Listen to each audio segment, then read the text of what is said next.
¿Ya se ve? Sí. ¿Empiezo yo con mis compañeros o...? No, no, pues ustedes pónganse de acuerdo. Aquí somos democráticos. ¿Quién empieza? ¿Quién empieza, Reynoso? ¿Tú No, o pues, Uranga? Reynoso, ¿empiezas? Empieza el Reynoso, pues. ¿Sí se escucha? Sí, doctor, sí se escucha. Reynoso. ¿Sí escucha, Reynoso? Salió. Sí, creo que se le fue el internet. Esa es la pregunta mágica. Empieza. pues yo pues, Doc. Pues Soy primero. Ibarra. ¿Quién? Ibarra. Sí, Doc. Ibarra. A ver, espérame. Sí me había mencionado a mí, ¿no? Ibarra, ¿verdad? Aguilera. Sí, así es. Bueno, pues ándale pues, Ibarra. Ya te Bueno, tocaba. la clasificación para explicar esta segmentación fue aceptada por Avi, ¿se pronuncia Avi? Sí, Avi. Y bueno, esta va a estar dividida en bronquios epiarteriales y bronquios hipoarteriales. Bueno, no se crean, así está bien. Los dos pulmones son relativamente iguales en su distribución de bronquios. Van a tener un número de 10 segmentos. Y permítame un momento, es que me tapa aquí las cámaras. De 10 segmentos. Los pulmones van a estar compuestos por una serie de componentes anatómicos que se van a denominar zonas pulmonares, segmentos o zonas de ventilación pulmonar. Los segmentos tienen forma variable, pero son cónicos o piramidales. Su base corresponde al ilio y van a penetrar un bronquio segmentario. ¿Le podemos dar a la siguiente para ver qué traen? A la siguiente, por favor.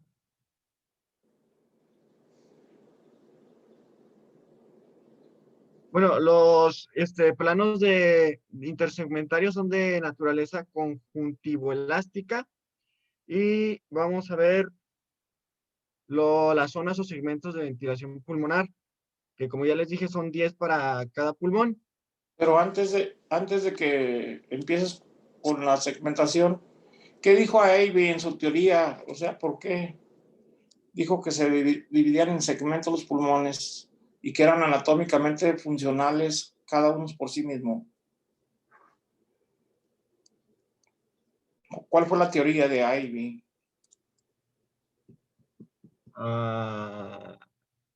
No, de eso no me acuerdo. Cada segmento, ya lo habíamos comentado, correspondía. Va a tener una especie de pedículo, ¿sí? Pulmonar. En ese pequeño pedículo de cada segmento va a haber una rama de la arteria pulmonar que llega a la sangre funcional, una rama de la arteria bronquial que lleva a la sangre nutricional y va a tener un bronquio principal, ¿sí? Y luego aparte tienen las venas pulmonares, cada segmento. Lo que lo hace que cada segmento ya sea anatómica y fisiológicamente funcionales por sí mismo. En eso se basa la teoría. Y que antes la distribución bronquial o brónquica era también a la par igual que la de las arterias, la distribución arterial. ¿Sí?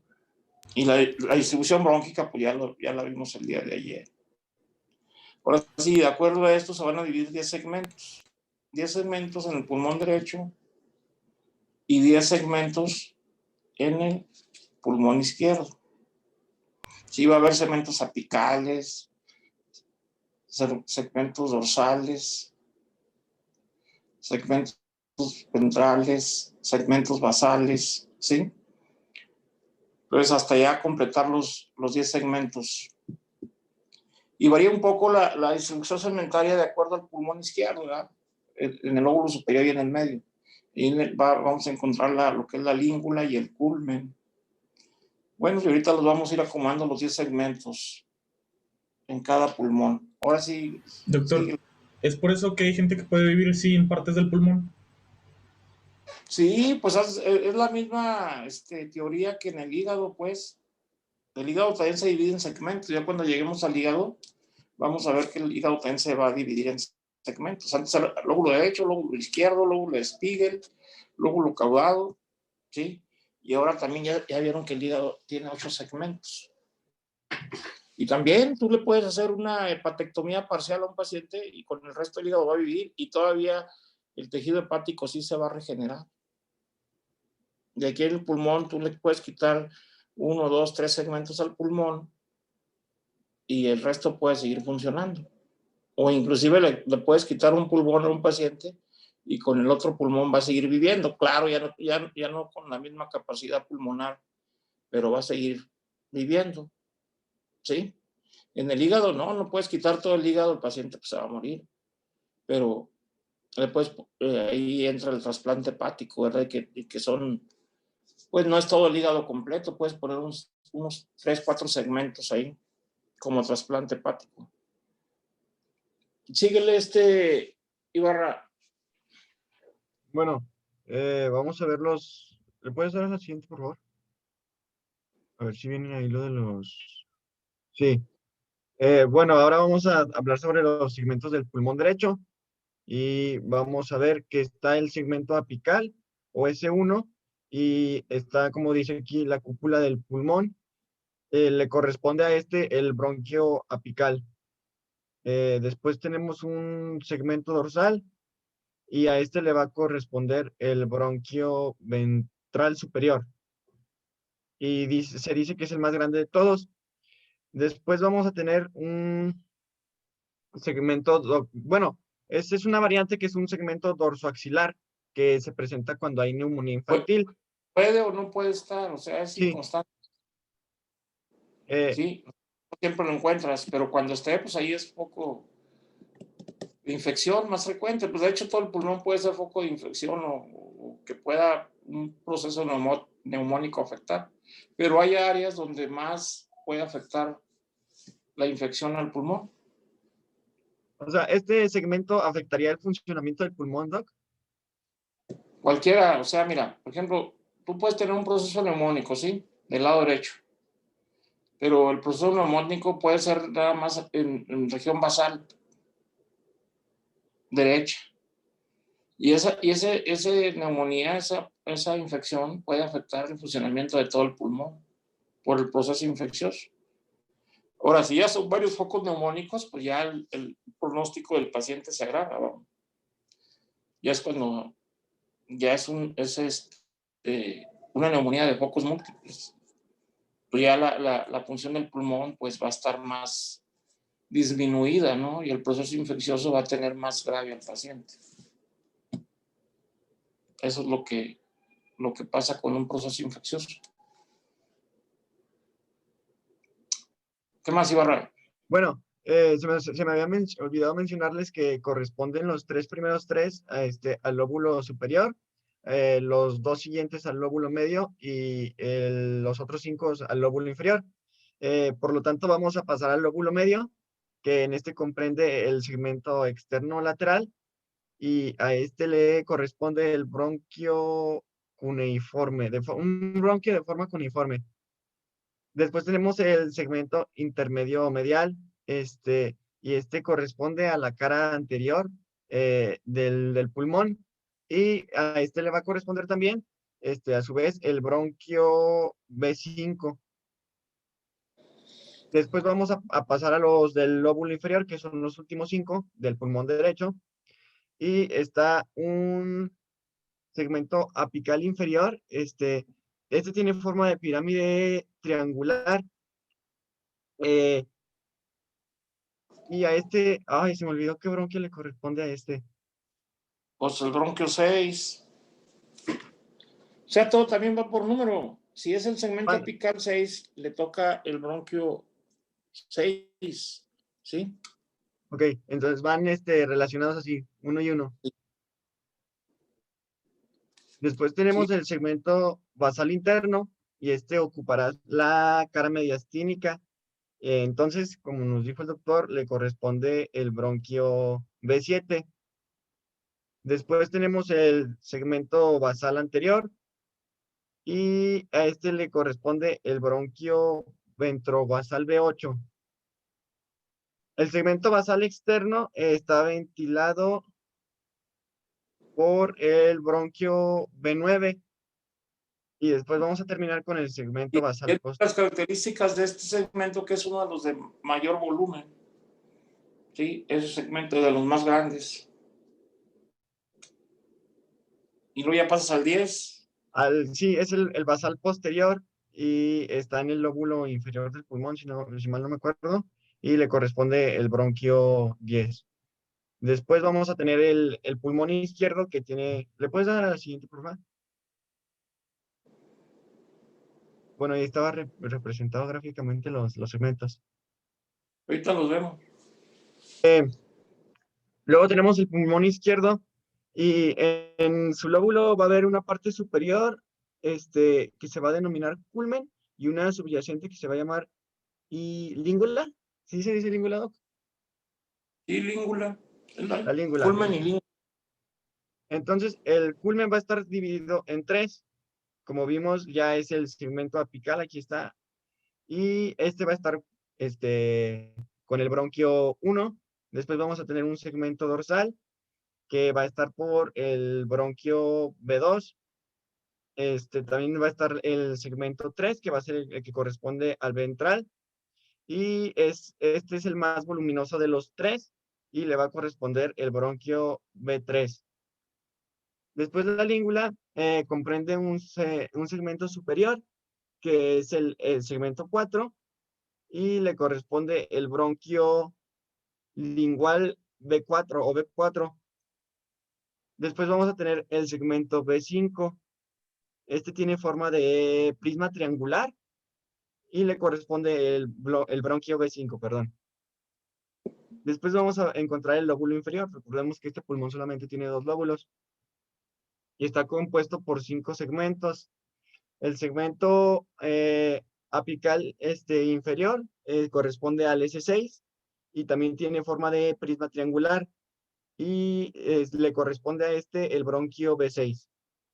Tenemos un segmento basal interno. Pero fíjate, ahí es uno de los pocos errores que trae el Quirós. Ahí se brinca el segmento 7. ¿Sí? Del 6 se pasa al 8. Entonces ya no, si nos vamos así, serían 9 segmentos. No, son igual.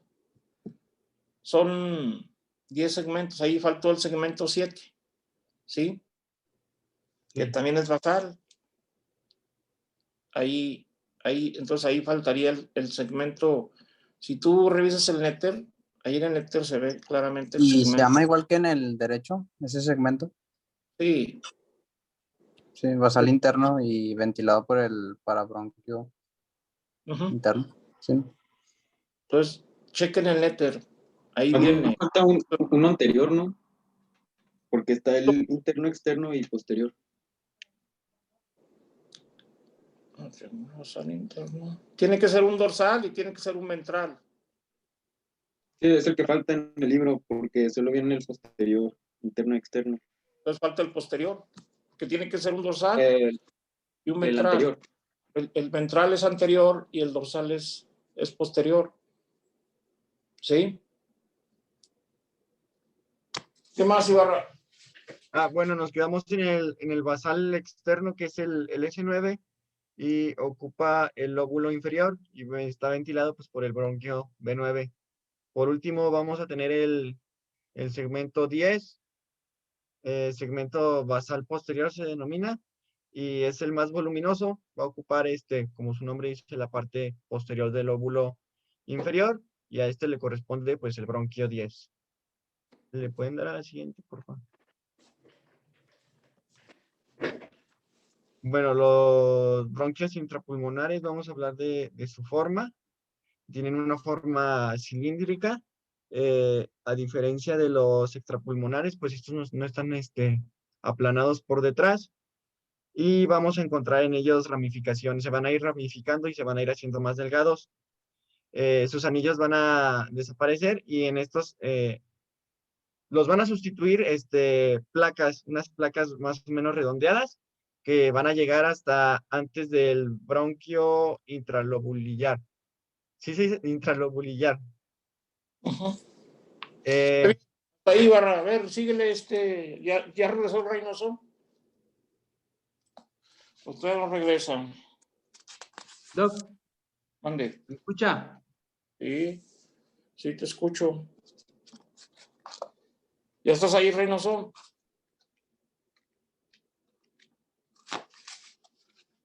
¿O ya no regresó? Fue el que habló, doctor, pero le está fallando el internet. sí, se le ¿Le volvió a están trabar. fallando? Sí, se le va. Bueno, Uranga, síguele, Uranga. Voy. ¿Sí me escucho bien? ¿O muy bajito? No, sí se escucha. Ok. Bueno, terminando, bueno, resumiendo así rápido lo de los bronquios intrapulmonares, de su forma cilíndrica con las divisiones que van, pues, extrapulmonares, que, bueno, ya dentro de los bronquios tienen su túnica fibrosa, que se va adelgazando mientras va, pues, entrando. Y pues también tiene su túnica llamada mucosa o interna, que es de, como dice en el siguiente punto, de epitelio de pestañas vibrátiles, que está cubierto de fibras musculares lisas. O, bueno, no entendí muy bien si decía que un ejemplo de un músculo de ahí, el músculo de Reinsane, algo así, que iba hasta el bronquio intralobulillar. Bueno, sí. Después seguía con los lobulillos pulmonares, que estos son pues unos sacos pequeños sacos que se van a llenar de aire, que en sus paredes tienen la red capilar, que es donde va a ocurrir la hematosis. Y luego el volumen pues decía que aproximadamente o en promedio tenían 1 centímetro cúbico. Oye, Uranga, ¿y qué es la hematosis? No, el ácido que toma en los pulmones, bueno, en los alveolos, para oxigenar la sangre. O, bueno, que llega la sangre desoxigenada que llega a los pulmones. Es la oxigenación de la sangre a nivel del alvéolo, ¿verdad? Y de la membrana alveolar. Sí. El fenómeno, ahí se lleva a cabo el intercambio gaseoso, ¿sí? Para la oxigenación de la sangre. Sí, sí. Ok, ¿qué más? Ok, y en su forma, pues dice que, bueno, por lo mismo que son muchos y están ubicados en diferentes lugares, hay unos llamados periféricos y otros centrales. Los periféricos, pues, tienen una forma, pues, poligonal en su base, una forma poligonal en su base y una forma piramidal que está como proyectada hacia el ilio. Una forma piramidal proyectada hacia el ilio y se sigue con los bronquios, bueno, con el bronquio supralobulillar. Y los centrales, pues dice que tienen una forma variable. Esto porque están como que apretados y se siguen hacia el bronquio, bueno, se siguen con bronquio supralobulillar. Y entre su constitución, pues está que, a ver, el bronquio supralobulillar lo penetra y se convierte en un intralobulillar. Sí, cuando entra y, y se ramifica en colaterales que van a terminar hacia los acinos. Los acinos, bueno, una parte del bronquio que luego se sigue con los acinos, que aquí en la imagen es lo que se puede ver. En la parte de arriba de la imagen, pues aquí de la imagen está el bronquio acinoso. Sí, gracias. Y tienen una parte que luego como que se estrecha, ahí dice el estrechamiento, ay, no alcanzo a ver, estrechamiento, y después sigue con su con su vestíbulo. Ahí. Sí, ahí se siguen con su vestíbulo, que aquí en el vestíbulo bien van a salir los conductos alveolares. Decía unos 3 o 4, solo que aquí no sé muy bien cómo definirlos, además de los dos grandes que se ven. salen 3 o 4 conductos alveolares que van a terminar en unas cavidades más amplias. Se van a hacer más amplios para luego ir a los infundíbulos, y en los infundíbulos, bueno, infundíbulos laterales o infundíbulos terminales, pues donde vamos a encontrar unas depresiones llamadas pues alvéolos, que es lo que aquí viene enlistado en la Constitución. Sí, muy bien. ¿Lo puedes dar? Ok, gracias. Ok, pues de los vasos del pulmón decía que se dividían en dos: los que se encargaban de la hematosis y los que se encargaban de nutrir pues el pulmón y las estructuras. Pues los primeros, los de la hematosis, pues se dividen, o bueno, son las arterias pulmonares y las venas pulmonares. Primero las arterias pulmonares, que vienen de bueno, salen de la arteria pulmonar y se siguen llamando así ya llegando al pulmón, que son dos y se ramifican a medida que lo hacen los bronquios, o sea, se ramifican siguiendo la estructura que toman los bronquios. Se dividen en sus colaterales y luego en terminales. Ok. Después las venas pulmonares, pues esas, como tienen el sentido contrario de las arterias, pues se originan de la red, o sea, de donde ocurre la hematosis en la red capilar. En cada lobulillo pues pasan espacios interlobulillares, así siguen y van siguiendo la periferia, y ya en conjunto se van uniendo y se dirigen hacia el ilio, y se forman dos troncos de cada lado, y van hacia la aurícula izquierda, lo que conocemos como las venas pulmonares, así pues es lo que estamos viendo. Cara posterior de la aurícula izquierda. Sí, en la parte posterior de la aurícula izquierda. Así es. Y ya pasando los vasos nutricios, pues ya como he dicho, los que se encargan de nutrir, válgame la redundancia, de nutrir las estructuras del pulmón, están las arterias bronquiales y las venas bronquiales. Las arterias bronquiales pues dicen 2 o 3. En caso de que sean 2, es una para cada pulmón, una en el pulmón derecho y otra al izquierdo. En caso de que sean 3, pues va una al derecho y 2 al izquierdo. Ok, estas pues aquí dicen, nacen de la aorta torácica y llegan por la cara posterior de los bronquios, acompañándolos en sus divisiones. Dan ramas a los bronquios para las venas. A ver, dice, emiten ramas para las venas y arterias pulmonares, o sea, para... ¿Cómo era? Pues son los nutricios, son para nutrir. Da ramas para las venas, las arterias, arterias pulmonares hacia los ganglios linfáticos y a las pleuras. Y pues las venas bronquiales, que van haciendo el mismo trayecto, solamente que con la función contraria. En vez de dar, pues recoger. Siguen el mismo camino de las arterias y reciben ramas de los bronquios, ganglios linfáticos, del tejido celular subpleural, y pues ya unidas se unen en un tronco y van a desembocar dependiendo del lado, en el derecho pues en la vena sigos mayor o en las cavas. Sí, una de las cavas, no me acuerdo qué decía de las cavas. Y el izquierdo hacia el callado, no, hacia la sigos menor. Pero también tenía diferencias anatómicas la del lado izquierdo. Algo decía también de que llegaba en ocasiones a la mamaria interna o al un tronco venoso, no me acuerdo cuál. El braquiocefálico. ¿Le puedes dar a la que sigue, por favor?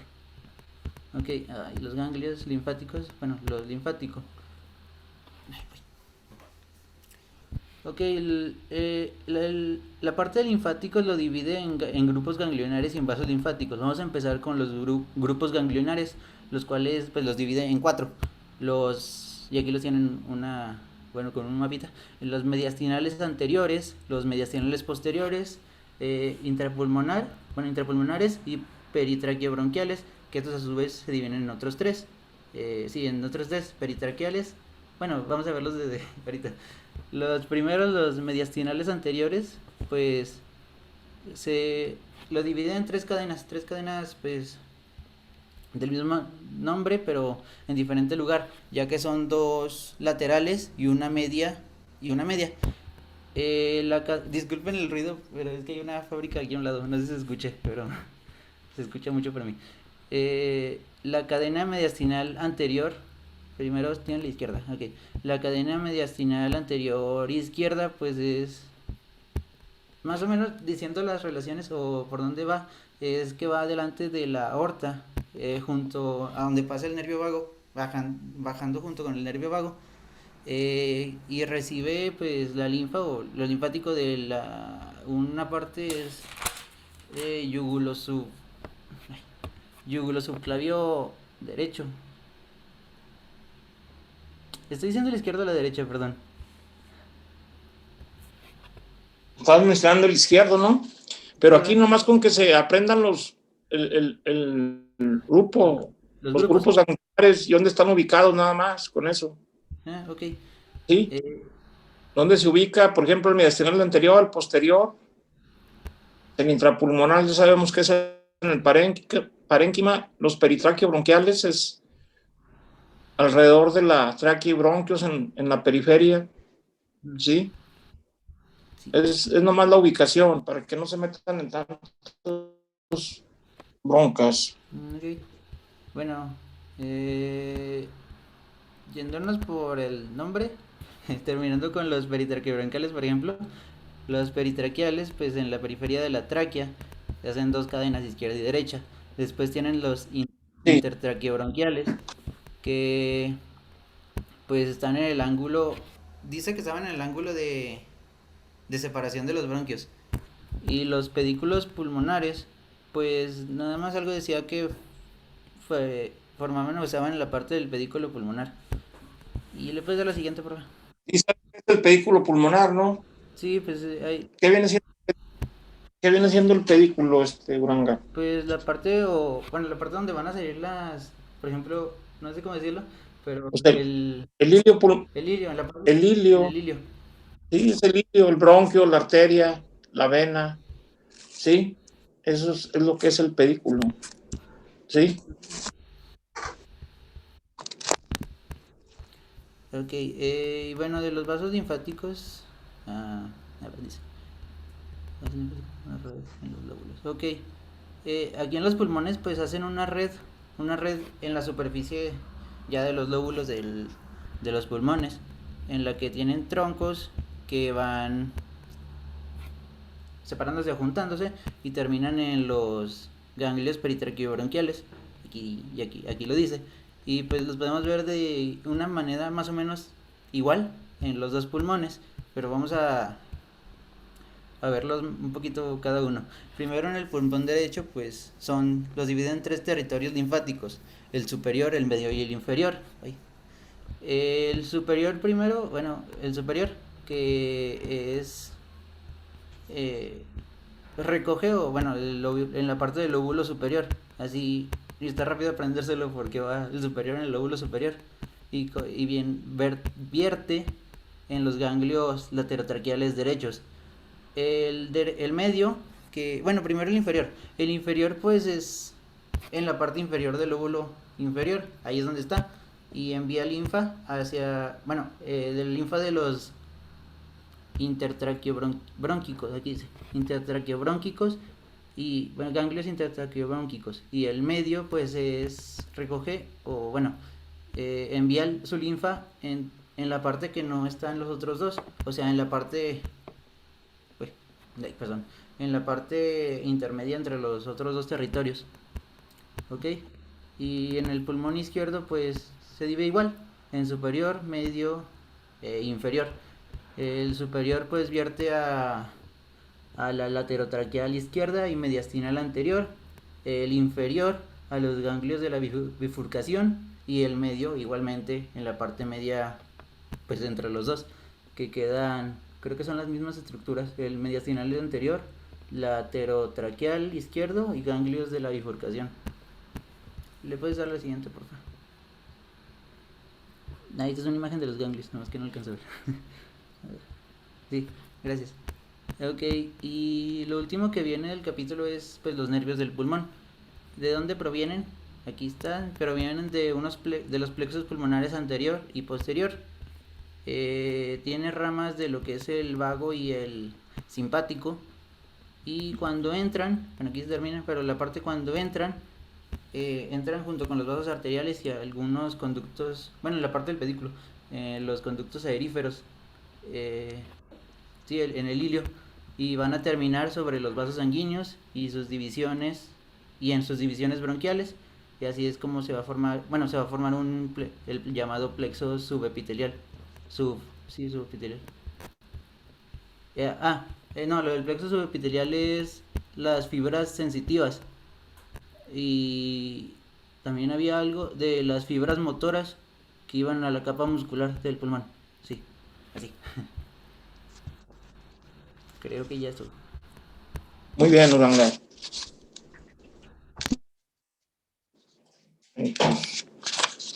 ¿Vemos pleuras o las vemos mañana?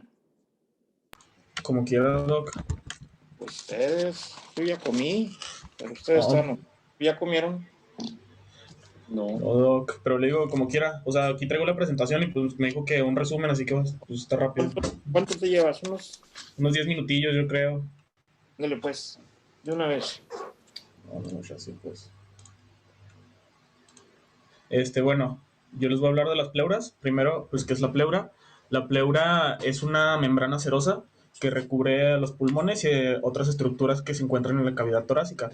Esta es algo similar al pericardio y tiene la función de facilitar el movimiento de los pulmones a la hora de la respiración.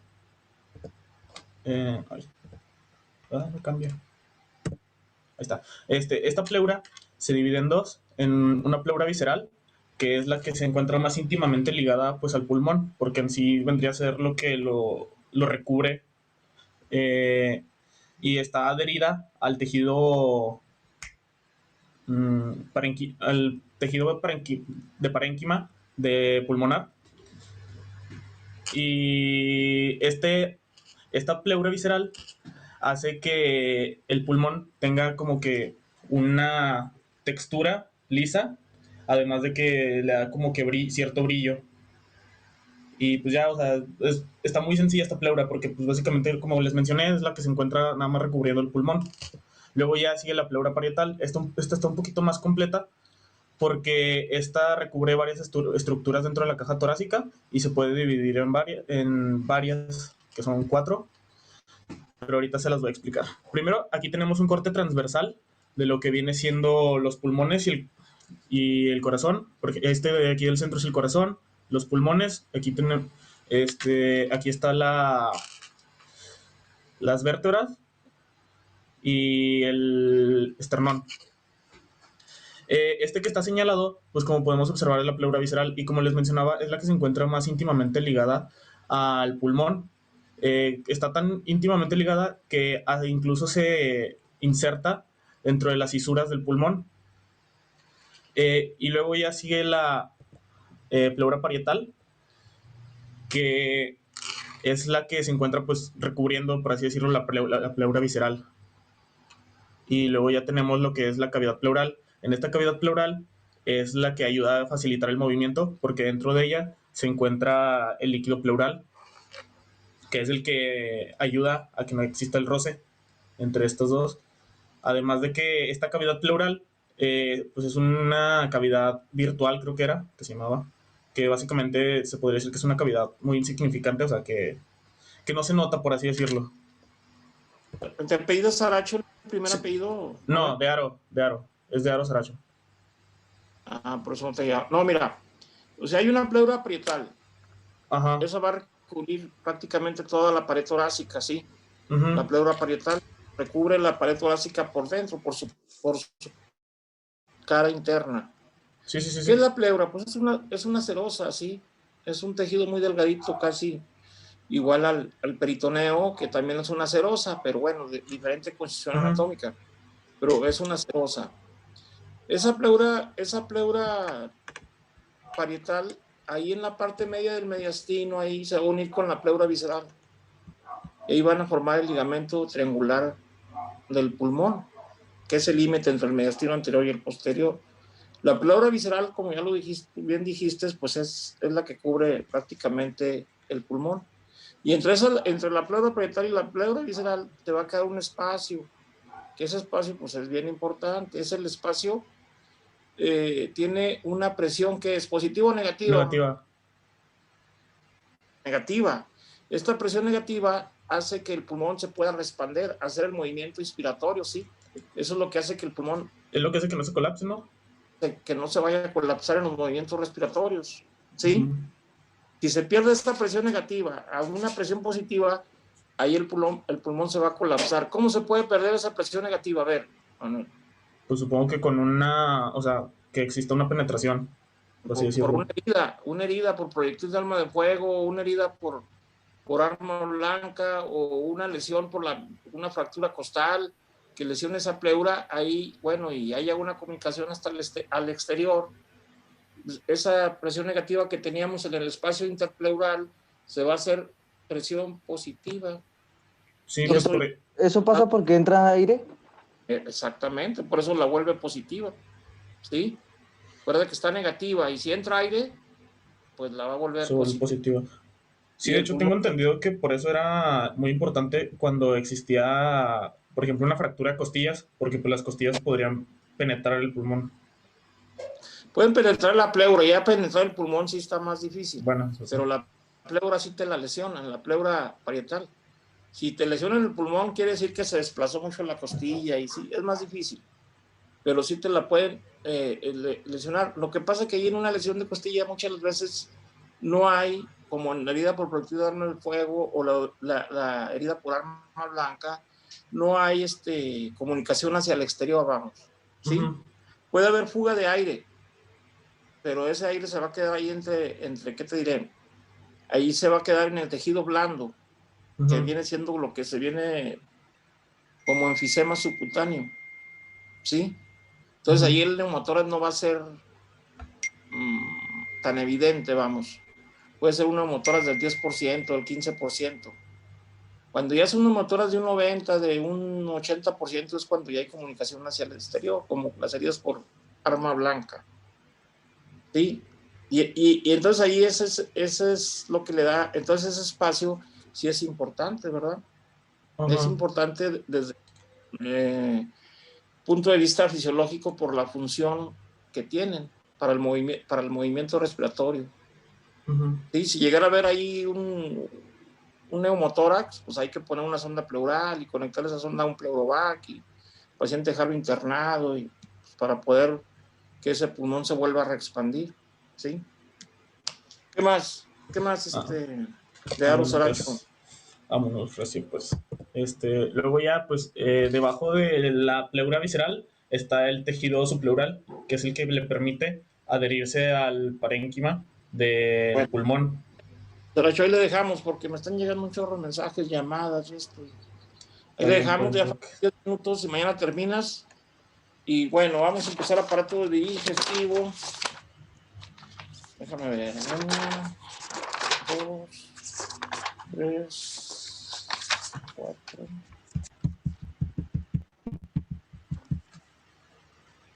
Vamos a ver hasta antes de conceptos morfológicos y macroscópicos de la mucosa de la lengua, jóvenes.